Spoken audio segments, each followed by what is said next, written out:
Hello everybody, this is ManOS and welcome back to the Eternal set review for the Multifaction cards in Defiance. So this is gonna be the last stretch of the review, but it's gonna be a fairly long one, so it will be 5 or 6 parts, probably 6 parts for all the Multifaction cards and the factionless cards together. It's a bit more than 6 pages of cards, so I'll stick to the 1 page per video deal. So yeah, in 6 days we are done. So strap in. Before we start with the first page of Multifaction cards though, as usual, if you enjoy the content, hit the like button, subscribe to the channel, turn on the notification icon to not miss out on future content, and please consider whitelisting eternaltitans.com and YouTube on your adblock. That would really help a lot. Thanks for that, and on to the first part of the Multifaction review. Okay, so first we have Daria, Warrior Poet. She is kind of interesting and looks kind of nice, but the more you think about her and trying to like put her into decks, she has kind of not really a place, unfortunately, so far. Like, the thing is, the Deadly and Berserk are kind of a weird combination, like without any overwhelm involved. They are a bit redundant.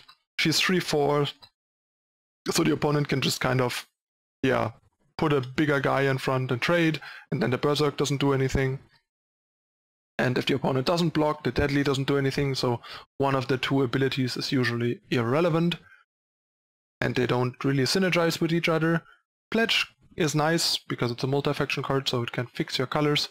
The Amplify is nice, and I think if you play her without Amplify on 4, she's actually pretty bad.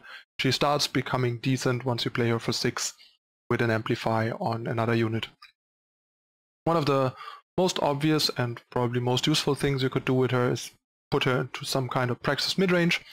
Granted, that archetype has a fair share of issues right now and isn't that well positioned, but that's the kind of deck where she goes in well as additional 4-drop in addition to Sandstorm Titan, and you can play her later with like the mana acceleration and Worldbreaker Behemoth mana, or like Amplify once or twice.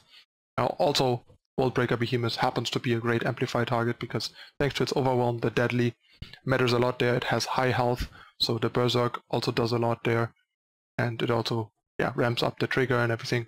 So yeah, seems like a card for that deck. Outside of that, everything else that I messed around with her, I ended up cutting her in the end and wasn't that impressed.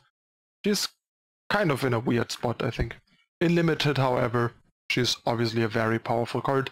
If you are in Praxis, she is super strong. Sure, the influence is a bit restrictive in Limited, but yeah, all in all, a 4-cost 3/4 Deadly Berserk with the Pledge and the upside of Amplify is a really strong Limited card.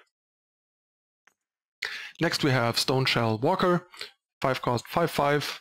With Overwhelm on an end tomb you get +5 power this turn. Kind of flashbacks of cards like Sushi in Magic, except bigger.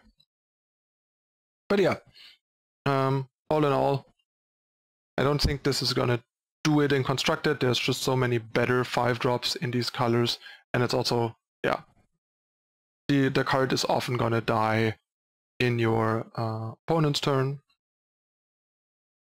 If it dies in your combat, sure, it's nice, it's kind of like a reverse Waystone Sentinel in a way, but it's nothing impressive, and you also don't really want to throw away your 5-drop. So yeah. In Limited, however, a 5-cost 5/5 Overwhelm with a potential upside is really good, so in Limited this is a very solid 5-drop. Next we have Bare Arms, another LSV level wordplay.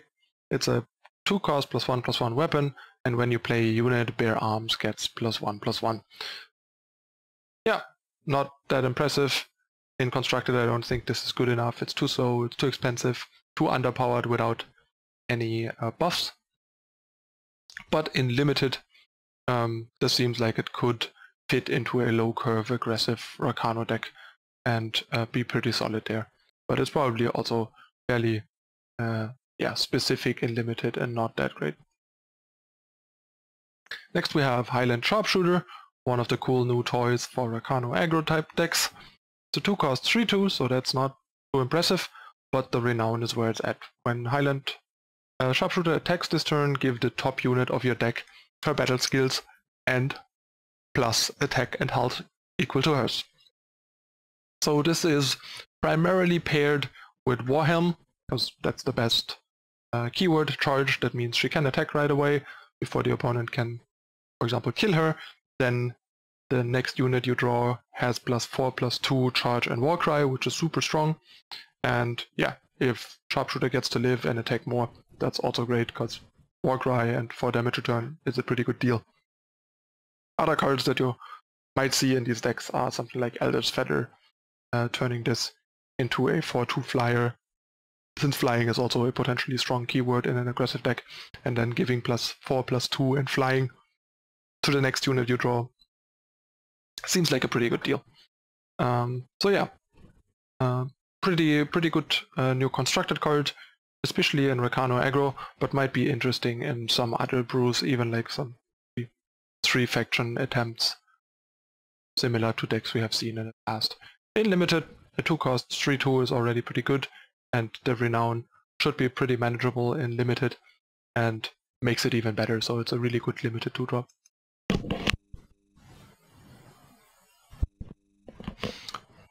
Someone pointed out in the last video how annoying he found my occasional yawning in these videos.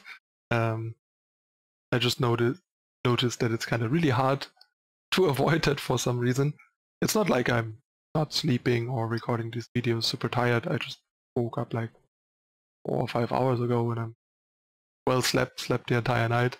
It's just apparently that like talking this much and fast, trying to get through the video and not make them get too long, keeps you from catching enough breath, and some people might know that yawning is actually a result of lack of oxygen, and yeah, I guess that's where it's coming from, so I'm kind of trying to control my pace and not get into yawning. Well, also not being too slow and talking a lot, because the way most other videos usually work, where I'm like doing a deck tech and stuff, it doesn't get to that because I'm not like kind of machine gun fire talking constantly about so much.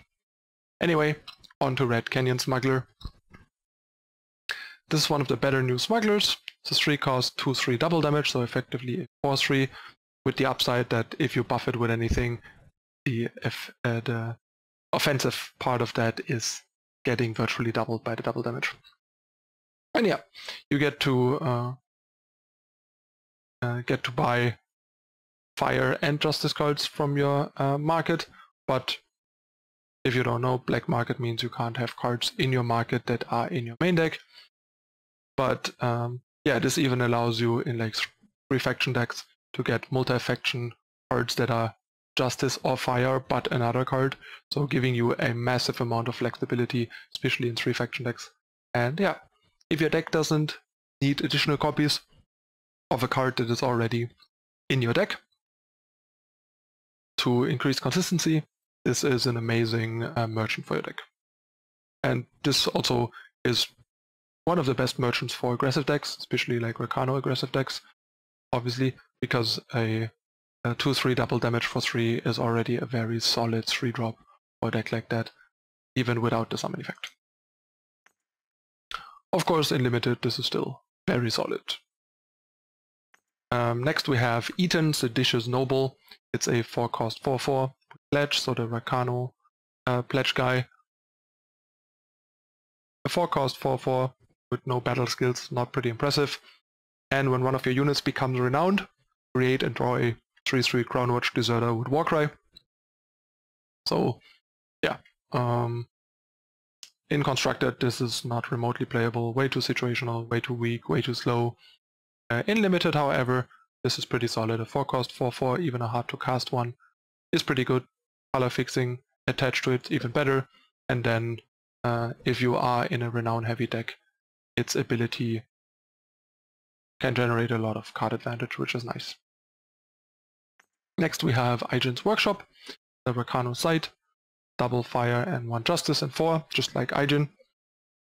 Except for the 4, of course. Eigen costs 3, but the influence is the same as Eigen's. We have 4 durability, so unlike a lot of other sides, doesn't die to Rizan or Heart of the Vault, which is a pretty big deal, especially because on curve Rizan would kill it before Eigen comes out. Your only wielding weapons deal double damage, so it's basically just a tribal card. We got a bunch of solid new Onis, so for like casual tribal lovers this might be nice, but I think outside of that this card is not very good. Since the agenda is so weak. First of all, the units get Warcry, that's not remotely worth a card. Then you get 4 armor, that's also not remotely worth a card, and only even helpful if you have relic weapons. And then we have Eigen's Choice, which either kills an enemy attachment, which is worth a card, or gives you a +4/+4 Mithril armor, which is kind of worth a card, but it's not very good because the armor costs 4 mana, 4 power, and gives you +4/+4, making it really slow. And yeah, and then at the end you get Eigen, but getting Eigen on turn 7 is not that impressive, honestly. So yeah, I mean you can activate her right away and all, but yeah, this card not constructed playable really. In limited, however, this is still pretty strong since Eigen on its own is quite a bomb in limited.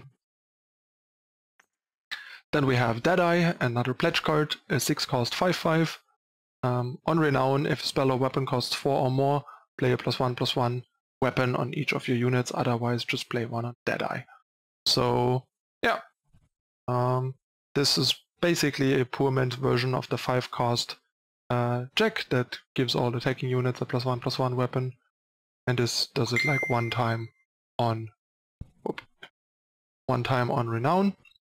So yeah, not very impressive. It's a gunslinger, but it's a 6 cost gunslinger, so not remotely a constructed card. In limited, however, this is still probably a pretty solid to good card.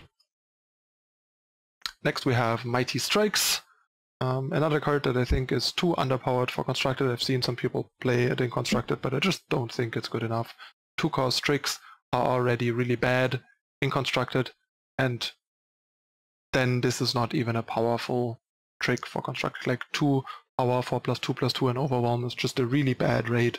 We have a 2 cost +3/+3 trick, for example, Justice, that is not good, and Overwhelm is not better than +1/+1 in stats, nor is the option to amplify, especially when the amplify is so expensive. So spending 5 power to give 2 units +2/+2 and Overwhelm is just not worth it. In limited, however, this is probably a pretty good trick, since both the regular version are fine and amplifying it will come up a fair share.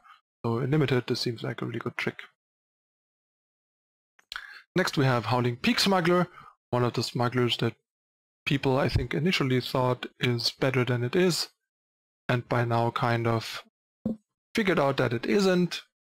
Not seeing the card much anymore. But yeah, I've been basically telling people from the beginning, his 3 cost 2/2 is just too bad almost no matter what it does. We've seen that with Winchester Merchant.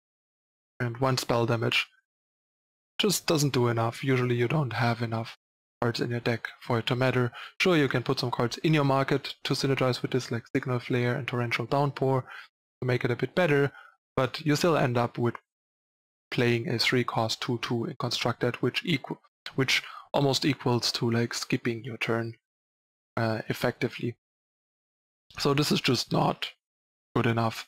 It's a bit better than the Xenon Smuggler, for example, but it is, in my opinion, still the second worst smuggler by a fair margin, basically, which is unfortunate. If this, of course, was like a 1/3 or a 2/3 or even maybe a 3/1, it would be much better than it is. 2/2 just basically only fights with 1-drops, and it's not where you want to be. And limited, I guess the spell damage might be more relevant in limited in the right deck, so keep an eye out for it. Next we have Iceberg Shiny Fender, another pledge card. It's a 3 cost 3/3 Yeti. Nothing impressive, but on Amplify you deal 1 damage to an enemy. So yeah, not a constructed card, but in limited this can be a decent 3-drop that has some value later and can fix your colors in your opening hand. So all these things combined make it a solid addition to most decks, I think, that are in need for some 3-drops. And yeah, playing this for 5 or 7 later to ping something small can be pretty decent. Nothing impressive, but it's solid playable. And last but not least, for the first part, we have another pledge card, the Skycrack double influence 4-drop pledge card. It's Chunk Chunk. He has pledge, he is a 4/3 Yeti, and on summon you stun an enemy unit, and on renown you play a Snowfort, which is an attachment that gives all your units +1 health. Yeah, this card's actually quite nice and interesting for constructed, especially for like Skycrack, since having ready like basically a 0-cost Seek power when it is in your opening hand can be very good for curving out. Stunning an enemy unit on summon is also something that is really good for an aggro deck like Skycrack. And the Snowfort can be reasonably triggered with Scepter and Pummel, that sort of stuff, and give you some additional combat help basically, especially when you can trigger it with a Pummel at will mid-combat. I would not jam too many in my deck, but 2, for example, seems like a number to try out in Skycrack aggro, for example. Not sure if it's gonna end up sticking, but it's definitely something worth trying. Not sure if there's much home for it outside of that. Even in like a Yeti deck, I feel like the Yeti deck that I showed like some time ago already was pretty filled out. This is not better than any of the cards in the deck, especially with keeping the curve in mind. In Limited, this is even better. I mean, we have the 4-cost 3/3 Jotun that stuns something when it comes to play that used to be a premium common, and this is no difference. It's harder to play, but it also has a lot of other upsides to it, and is a really good Skycrack Limited pick. Okay, this concludes the first part of the Multifaction cards. Hope you guys enjoyed it as usual. Let me know in the comments what you think about the cards and my review of them. If you enjoy the content, don't forget to hit the like button, subscribe to the channel, turn on the notification icon if you haven't yet, to not miss out on future content. And of course, if you want to support the free content, please consider whitelisting EternalTitans.com and YouTube, and check the description section for social media and other information. That's it again for this time. This was the Eternal Set review for Defiance, the first part of the Multifaction cards. I'm your host, Manu S. Thank you for watching. See you next time. Bye.